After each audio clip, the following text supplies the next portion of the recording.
Hello, I just want to talk a bit about bite sizes today. I run the Rider Confidence course and a lot of people are very nervous about their horses, might even be nervous about riding a horse at all, might have been sitting at night worrying the day before they have to go for a ride. And it's nearly always that people expect too much of themselves, and when your expectations go up, your enjoyment goes down. When your enjoyment goes up, your expectations go down. So there we are, we could lower our expectations. So here am I used to be quite a happy rider, eventing or whatever I used to do, lost my nerve over a few years, maybe the good horse died and then I got frightened by a 4-year-old because I haven't struggled with a 4-year-old for 20 years and I forgot about it, but somehow I've lost my nerve and now my expectation of myself is I should be riding this horse. But the bite size that you need to take has to be the size that your primitive mind can cope with, and your primitive mind has the processing power of a 7-year-old. So whatever your bite size is for you, this is just how humans are built. There's nothing we can do about it except work with it. So there we are. As it happens, I'm quite confident with horses, but I'm less confident with other things, and when I have to overcome nerves for those things, I will have my 7-year-old to deal with. So I speak to people and I say, choose your bite sizes according to a 7-year-old. If you're scared of walking off on your horse, then first of all, choose your bite size, which might be, go on your saddle, sit there for 5 seconds, get off again. There we are. I'm sure people don't believe me. I'm sure they think that I'm exaggerating, but I'm not. Genuinely. I'd say go on a little hack, go on a 3-minute hack. People are like, no, I've got to have my hour of fear. No, I've got a little 3-minute hack. I made a video further down this page of my 3-minute hack, and the comments were, oh, I didn't think you meant that. Oh, that is short, isn't it? I made a video about getting horses to not run through gates. And it was like, well, try, just open the gate, stand there, and then don't go through it, walk off. And I've said this for years, and when I made an actual video saying, this is what I meant, and actually doing it, people are like, oh, I didn't think you meant that. So this is what I recommend. I'm just showing a bite size that I would use if I was frightened or the horse was frightened. If this was a unbacked horse, you might do something like what we're about to do. But anyway, we'll make out I'm the nervous rider. So I've set myself up for success. You can see, you might see a little bit of sweat still on him there.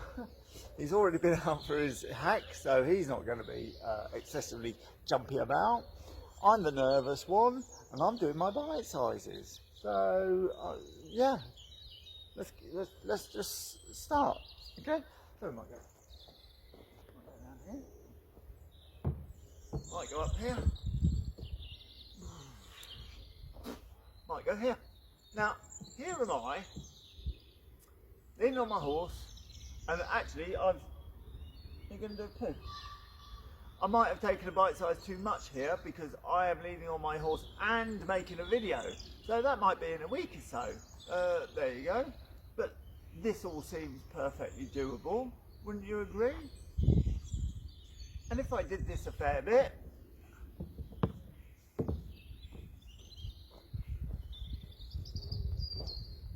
you can see how you get your confidence. But I know what people are thinking.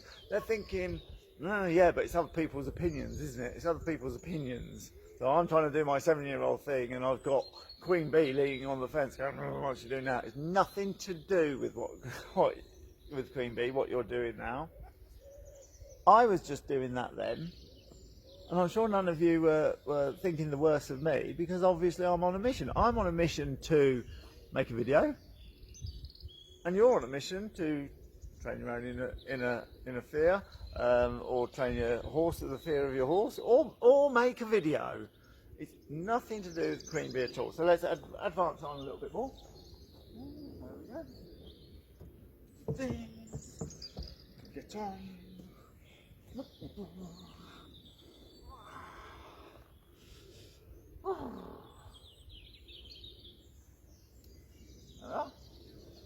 it's alright actually. Might just stretch my legs a little bit, might just give them a little cuddle, that's fine. Presenting my video. Now, I wouldn't be the least bit embarrassed to be doing this in front of people, because I am doing it in front of you. So other people's opinions can go hang. Now, I may still not be confident enough to ride off on this horse, but from the I've been longer than 5 seconds, haven't I? Okay, let's just make... I can up the ante a bit more, have a bit more fun. I've got a mounting block each side.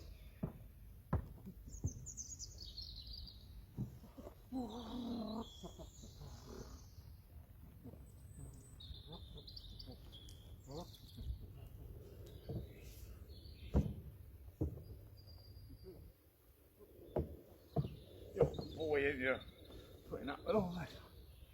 1, 2, 3, 4, 5. Change my mind again.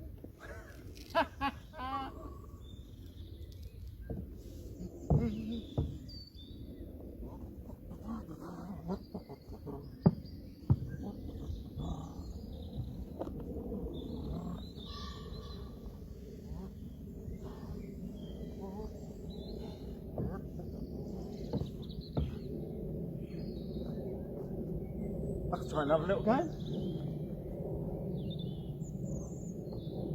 Today I'm going to learn the find your stirrup when you've lost it game. Oh, I ain't got it there. There it is. Oh, I might try that again. Oh, I lost my stirrup. There somewhere. Ah, there it is. That's a good little game. What else could I do? Oh, I'm stirrup on this side, that'll help.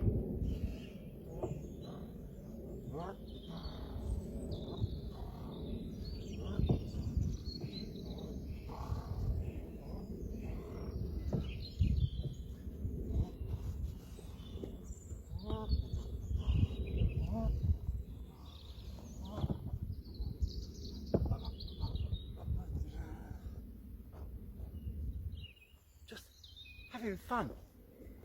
The enjoyment that I'm having in training this horse. You can see I'm having a little bit of a laugh here, thinking of things to do. I could move on and like maybe have something to catch or something. Should have brought a ball or something. Maybe even work that out to juggling. I don't know. Messing around. Not messing around. Have a little mess around.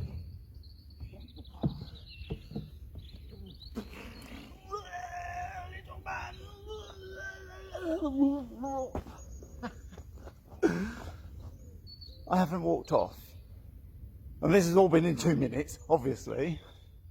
So if I just sort of like made this little routine, this funny little routine, round the world, over, 4, 5, 6 weeks of getting on, messing around, in progressions, so that we do more and more, and yeah, I'm having fun. No one's saying that I'm a rubbish horse rider. Well, it might be. I don't care. It's clearly good for me. It's clearly good for the horse. I've seen an act. I've seen a couple of acts of it. Obviously, I'm a showman. And I've seen a couple of acts. And one is all different ways to mount on the horse. You vault over its bum. You vault over its head, you jump on sideways backwards, and there's a bunch of athletes bouncing off trampets, jumping all over these horses.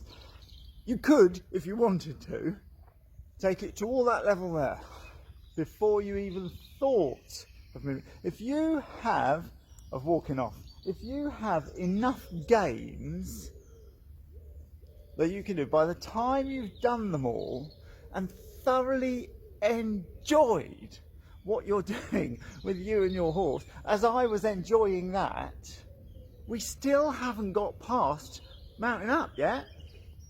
We just mounted up. But the confidence that we've got, because we were working at the level that the 7-year-old could bear, and making the commitment to enjoy it. Because when enjoyment goes up, expectations goes down. There was no expectation of me to go galloping through the woods, and my enjoyment, yeah, that was good fun. That was good fun. When I've done enough of this that it is well within my comfort zone, taking it to whatever level I would like to, perhaps doing some juggling, or throwy catchy, or get a little trumpet and bounce on, or, you know, do that old cowboy bouncing over their bum sort of thing. I mean, you can take it as far as you would like to within your sphere of fitness and flexibility and everything else. There's no end to what you could do. Making videos is excellent. Sit on your horse and do a rendition of your favourite poem, Beowulf, the saga. There's no end to what you can do. There's no end to how much enjoyment you could have. And when you've thoroughly explored the enjoyment of mounting up, the enjoyment of sitting in the saddle and getting on with whatever it is you're doing, then when it's time to make that progression into the next step of a little walk, I could easily do my next video just doing a little walk round in a circle back to the mountain block.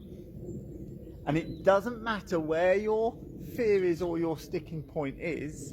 Like we're making the same thing about going from canter to gallop. It's the same. This is the way that our brains work. You've got your 7-year-old progression. Must be a progression. What I didn't do was just sit there for 5 seconds and then come off and then say that's my bite size and repeat that for the rest of time.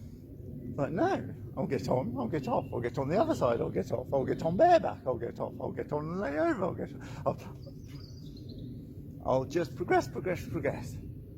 And when I'm ready, you know that walking around in a little circle and coming back after doing all that at stand would be so much easier. And then we apply the same principles to walk, to trot, canter, gallop, everything. So I hope this has been interesting. This was how to choose a bite size. Thanks for listening.